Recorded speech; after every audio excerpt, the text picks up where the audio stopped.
My name is Alphonsus Obayuwana.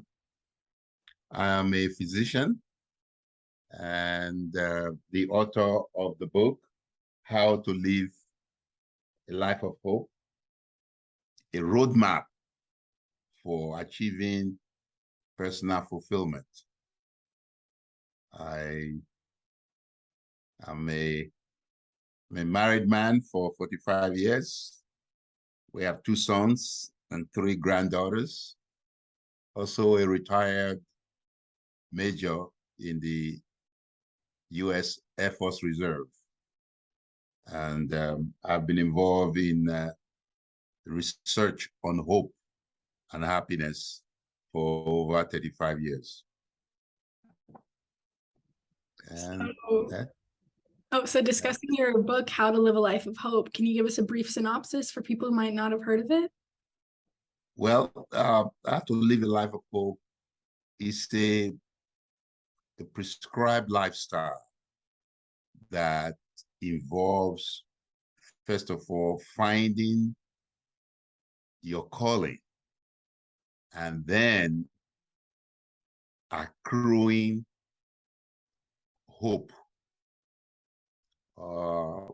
in that lifestyle, so that when you do that, when you know your calling and you are living a life of hope, your fulfillment in life is not only predictable, it is inevitable.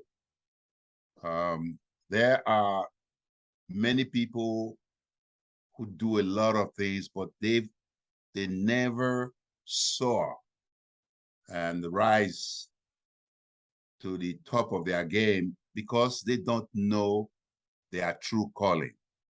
When you know your calling and you have a life, you live a life of hope, the sky is the limit. That's inspiring. So why did you decide to write the book? Well, hope is, like I said, I've been doing research on human hope for 35 years.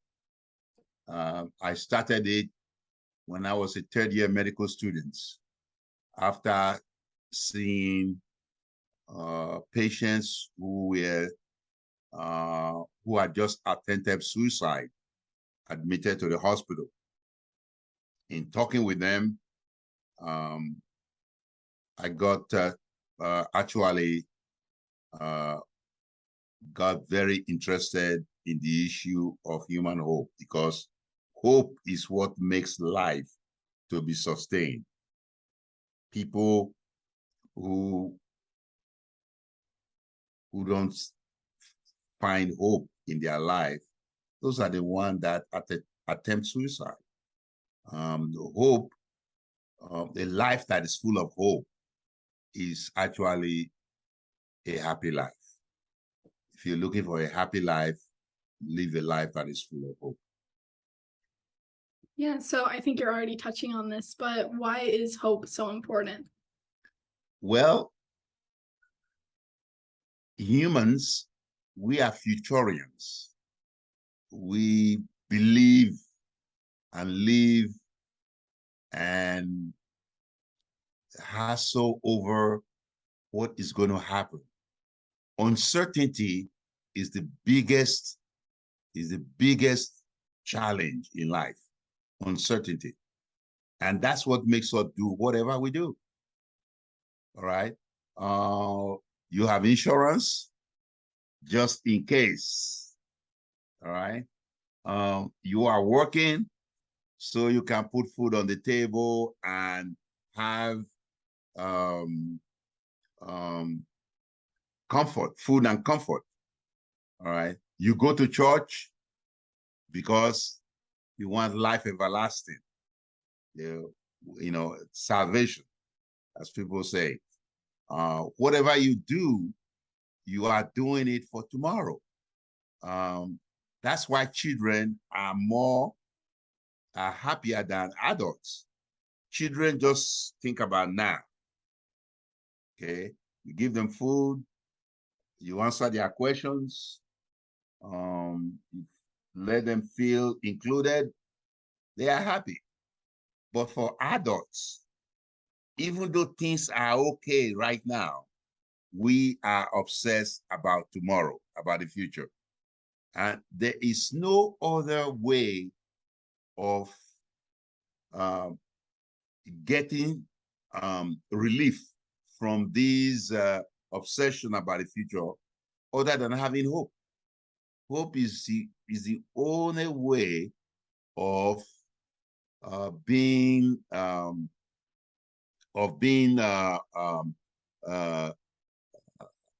less worried about the future. There's nothing else.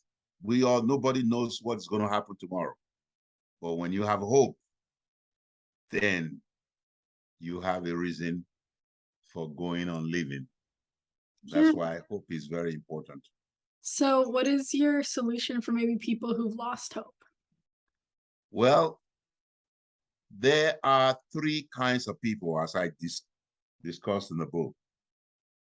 Those who have low hope, those who have high hope, and those who have medium hope. Nobody who is alive does not have hope, but we all have different levels of hope. So when your hope in that book, there is an instrument, a questionnaire for measuring your hope. So if your hope is low, this is what the book is about. What do you do to increase your hope? And so the exercises in the book, the instructions, that is what this book is about. It's a step-by-step explanation in plain language of how to do that. And what would you say is the most important thing that you want readers to take away from your work? Like, why should they be reading it? Well, I want them to realize that hope is very important. And if they want fulfillment in their life, one, you got to find your calling. Because once you know your calling, you will be functioning the best you can, because that's what you are actually here for, once you know your calling. And when you know your calling, and then you have a sense of hope, hope meaning that you have the belief and the impression that your desires are achievable. When you know your desires are achievable and you know your calling, your happiness and fulfillment in life is not only predictable, it's not only predictable, it is actually inevitable. It will happen. And that's what I want them to take away from this book. It's definitely an important message. So maybe now shifting the focus towards you as an author, how would you say your formal education and experiences as a doctor have influenced your writing in this book? Well, it has, in the way that the very first time I decided to do research on hope, it was because of the patients that I came in contact with that had attempted suicide. And also throughout my medical career, dealing with patients for different reasons who have different kinds of problems, you find out that hope is the basis of life. And seeing patients who have different kinds of problems have strengthened my belief about hope. And this is why I think medicine has helped me to strengthen and believe more in the role of hope in human life. And how has writing this book changed you personally? It has not changed me, but it has helped me to affirm and believe in my own life that hope, a life that is full of hope, is what happiness is about. If you don't think that what your desires are achievable, you lose hope, you lose the zest for life. Because we are doing this interview because we think you think you're going to get the information that you need from me. And I think that once we do this advertisement, more people will read and buy my books and read it. So nothing you do that is without hope. If there is hope there, you do it. When there is no hope, you lose a sense of direction. So I have reaffirmed in myself, in my own life. I've not been changed, but I've been made stronger to believe in the role of hope. And I'm happy and grateful about that. That's nice. So what's next for you as an author? Is there another book in the works? Yes, there is another book in the works that is more than 50% finished. It's called the Happiness Formula. It is a book that shows you how to measure your own happiness and find your zone. If you are in zone A on the happiness map, or zone B or zone C, you know how to move up. And there are exercises you do, things that you do every day, modification in your behavior and interaction with other people that would actually increase your hope, so that your hunger will be mitigated, your hope will be heightened, and your happiness will increase. It's called the Happiness Formula, a book for happiness seekers and happiness advocates. That is in the work. Perfect. Then people know to look forward to it.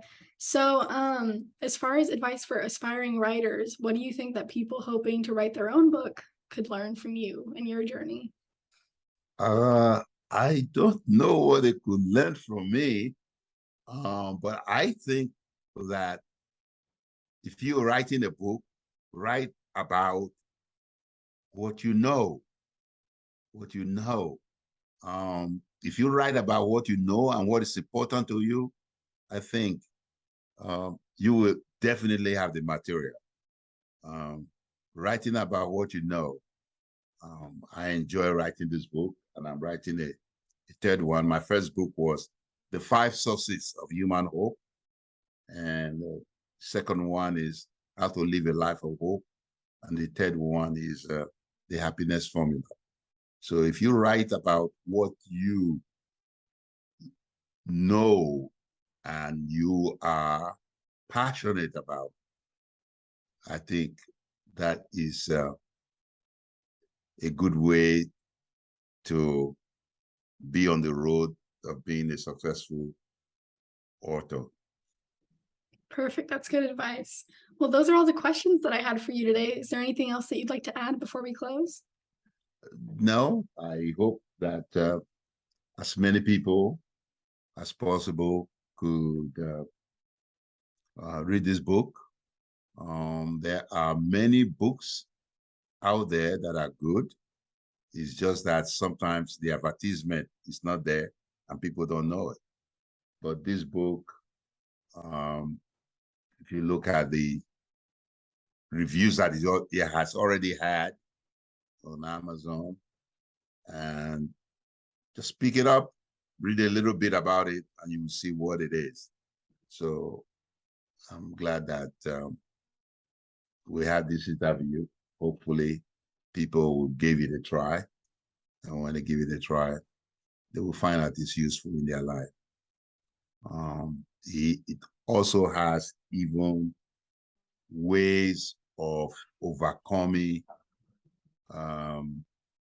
any adversity in life. It's also in there. And I thank you very much for the interview. Yeah, thank you for making the time to talk with me today. And for people who are watching the video, make sure to like, comment, and subscribe. And I'll see you guys next week. All right.